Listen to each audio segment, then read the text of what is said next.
and welcome to Write Woman Write, the site where we help you rev up your writing.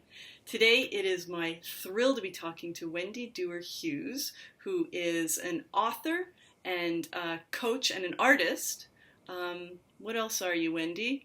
Oh gosh. Wendy and I have known each other in the capacity of both belonging to the same writing group for a few years, and I actually didn't realize the depth of all that Wendy does in the publishing and writing world until just recently. I know you design book covers, you help authors get their books published at that end, and you also coach them at the front end. And the reason we're talking today is because you are an expert in the creative process. And one of the things that, or let's see, I'm just going to continue blabbing on about Wendy. Author and co-author of 13 books, including 2 adult coloring books, and they're from pictures that you drew those pictures from your own travels, right? Yes. Yeah. And then a non-fiction book called Creative Inspirations Daily. And then you also, I have to throw this in, if you need a help book on creativity, Wendy has got a fantastic free download on her website called Just Imagine, Guide to Freeing Your Creativity, Overcome Procrastination, Organize Your Life, and Become a Creative Wonder, which is better than many of the paid books that I've bought on Amazon. I have to tell you, it's just a fabulous book. So thank you for sharing that for free with everybody. Thank you. Yeah, it's my pleasure. Yeah, just a little bit about me. I guess you probably want to know. I've been artistic since I was aware of it. I started actually coloring on walls and floors when I was about 3. And I studied art in university, but I also wrote a lot. And in high school, I was like the kid who was the best artist in the class, the kid who was the writer in the class, and the kid who was the worst at math in the class. But in the last several years, what I've done, along the way, I've done different artistic things, including starting my own wholesale business where I wrote and designed a whole line of products for the giftware industry, and licensed my designs and stuff. Here's one of my designs actually that I use. Says there's no such thing as too much bling, which is something I agree with.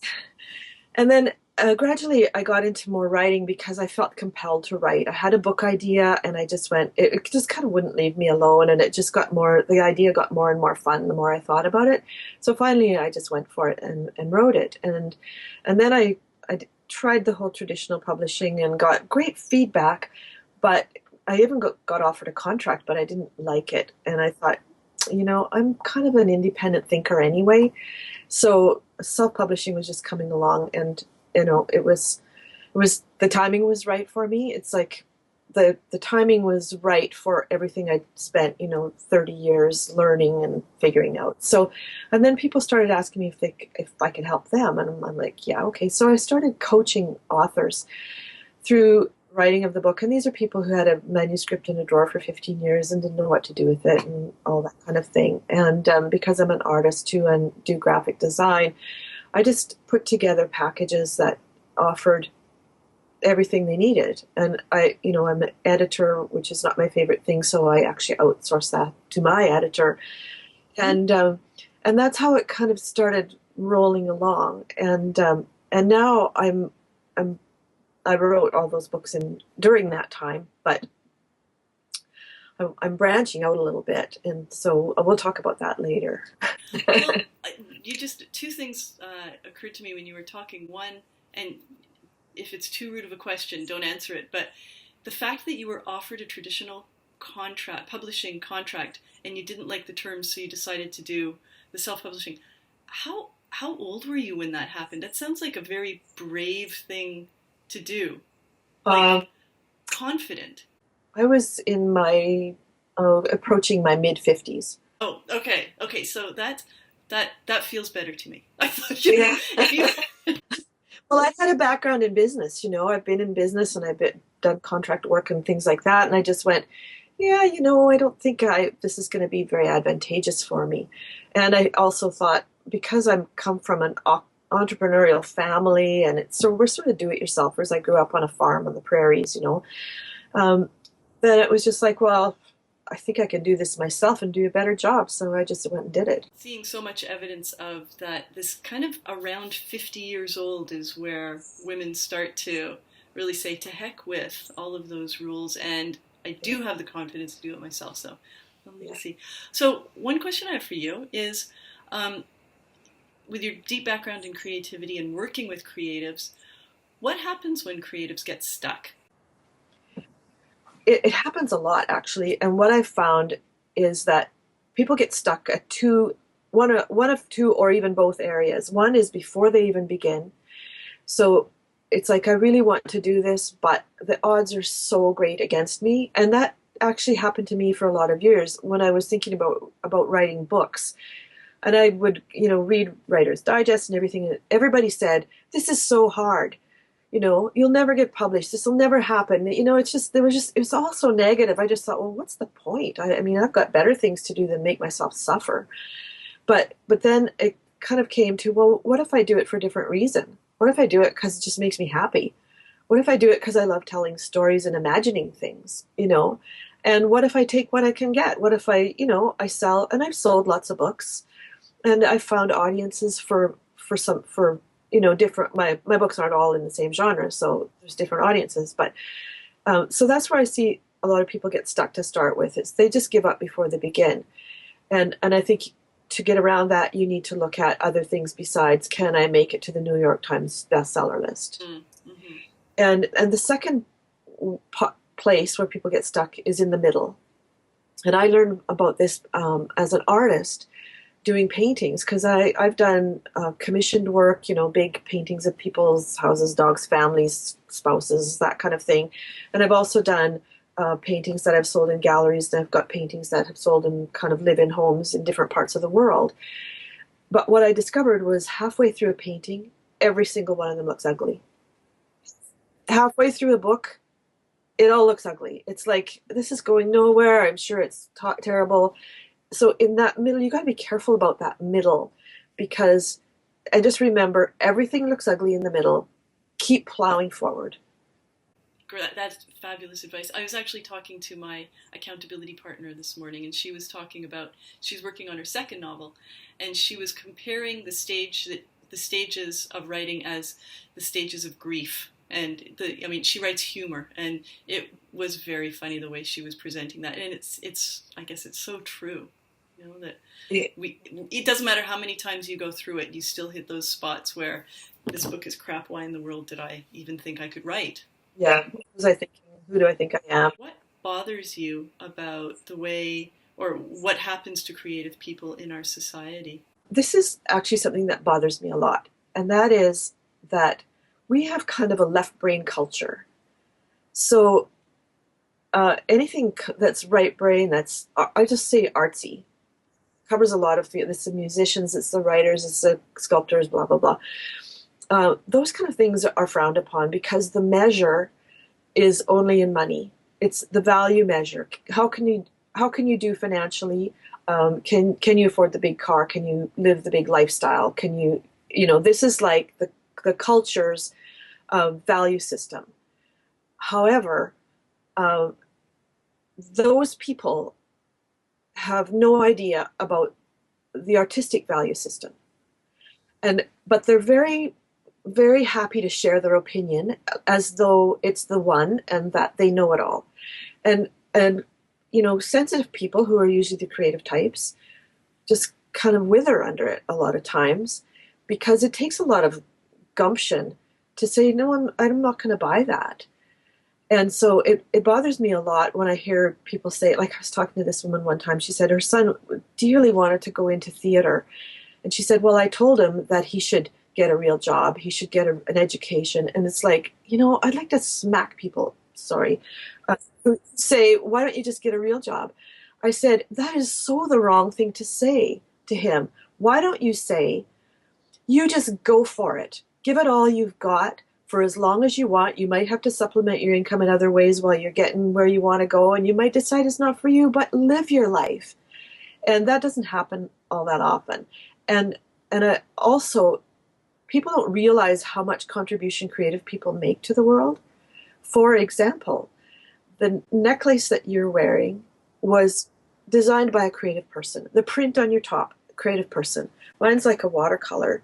That's a creative. This backdrop was done by a creative person. The lamp on my left or right here was created. If you look around you, everything you can see was designed by a creative person. And yet the culture says creativity doesn't have much value. How do you think writers can deal with the discouragement that often comes from the publishing world, like you were talking about? Mm-hmm. I'm on a Yahoo group, and the last few days the topic has been around discouragement and how discouraged writers get. And it's been very interesting because a lot of them have, some of them have been highly successful, but then things didn't stay that way. And and that's kind of part of life in the arts, that, or even in lots of other things, stuff changes and whatever. I think one of the biggest things you can do is to look at your expectations, because expectations set up what you want, and when you don't get there, you're kind of set up for discouragement or disappointment. So we all have hopes and dreams, but expectations need to be a little more clear-eyed, which is you have to look at factors outside of the bottom line and say, okay, what am I getting from this in terms of personal satisfaction, in terms of creative expression, all that kind of thing. Was my goal to publish, or was my goal to get on New York Times? Well, you can't actually control getting on New York Times. Somebody else controls that. So look at the things you can control. You can control your own marketing. You can control, if you want to go sell books at Christmas markets, you have something to control there. And actually, I've worked with lots of authors who've done pretty well doing little markets locally. They've sold a lot of books. And so there are different things that you can control. Look at those things that you can control and set your expectations around what you want to have happen based on that. I think that goes a long way. Tell me a little bit about the coaching that you do with authors who are closer to the beginning of their writing than the ones who are ready to publish. If you're a good storyteller, allow it to develop in your mind. Make it up. Like all stories are made up. And it's kind of like I compare it to playing the piano. Someone could be talented, but they're not going to go from grade 1 to Carnegie Hall. It's a lot of skill that has to be developed in between. And it's the same with writing. You can be talented. You can, I think I was talented about stories, and I was a daydreamy kid, and I made up stuff in my head all the time. But I still had to learn the skills. You still have to learn how to create good stories on the page, because talking them is not the same as writing them down and having it compelling and having it suspenseful and having it visual and all those kind of things. So I would say that's a really good place to start. Wendy, can you tell me about the program that you have that helps people define their wishes and makes them a reality? Oh, I'd love to. This is actually one of the most exciting things to me. I originally created this program, which I call the Wish Plan. I created it for myself several years ago because I was like one of those artistic creative types who felt swayed by so many things people were telling me.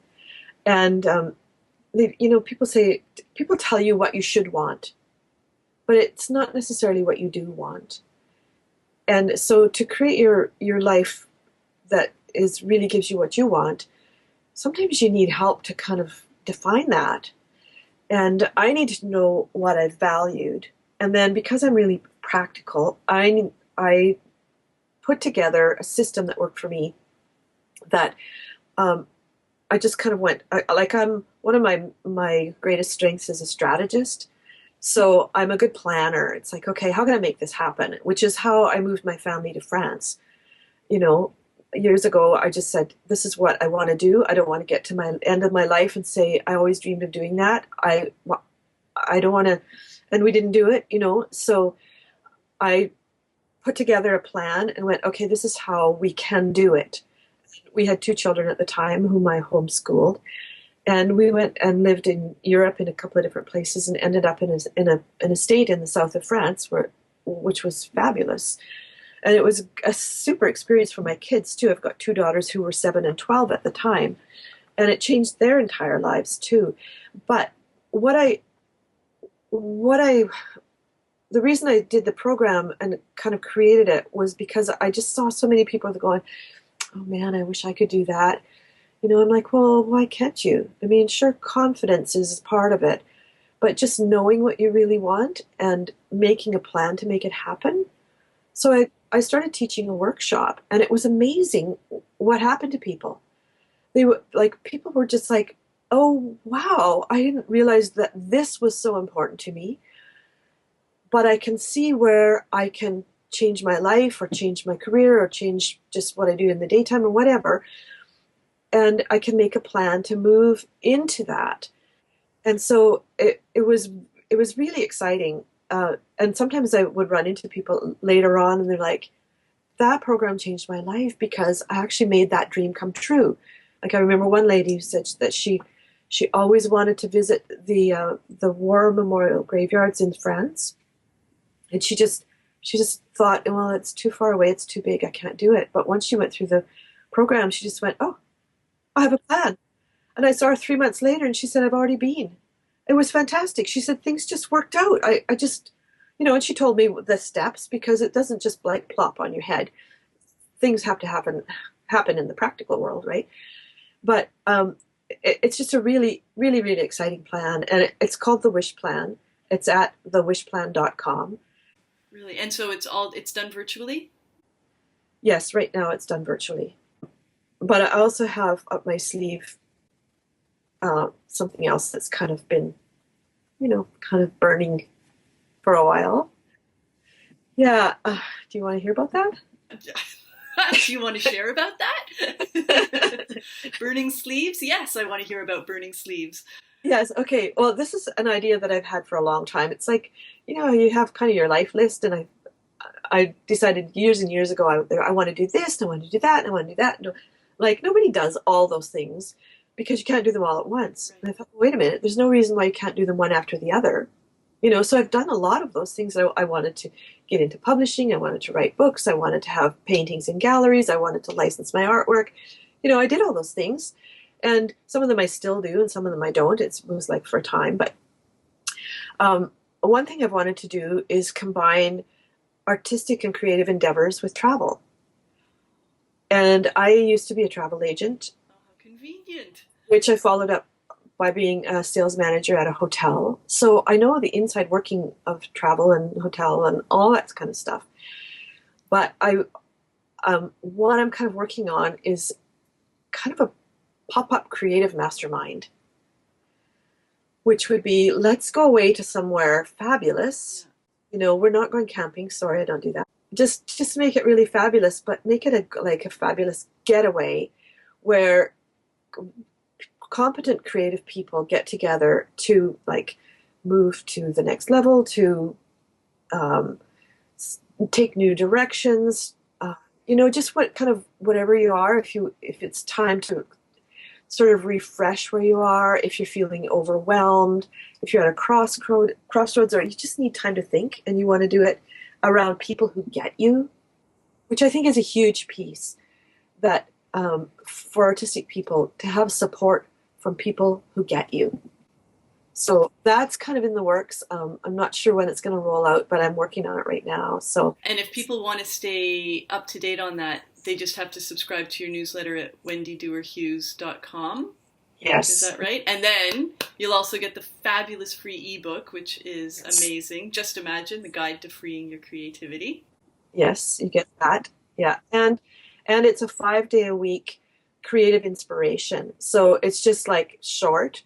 There's a sentence or two just to give you that creative boost or that lift. And they're all illustrated with my own artwork.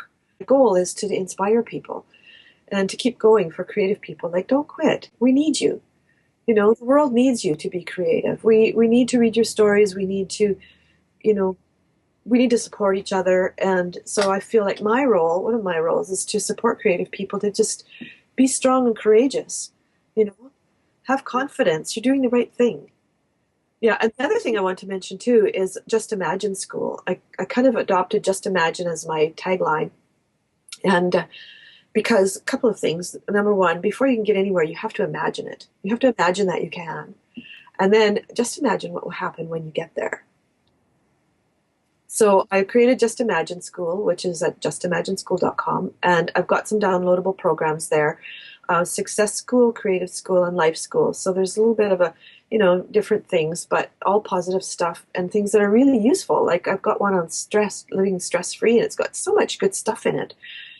There's another one on what you need to think about when you're starting a business. Well, if you're creative and you want to sell something, you are in business, and there's stuff you just need to know. And you might not have been born with it or raised with it like I happen to be, but it's just sort of basic stuff. It's not heavy duty, and I've written it in simple, non-jargon language.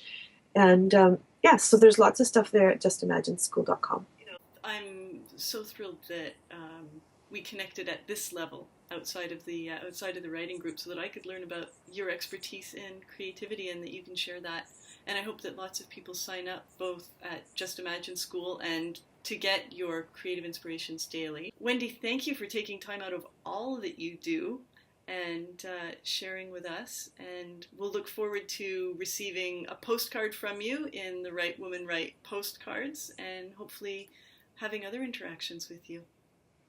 It's been great. It's been really fun. Thank you for inviting me.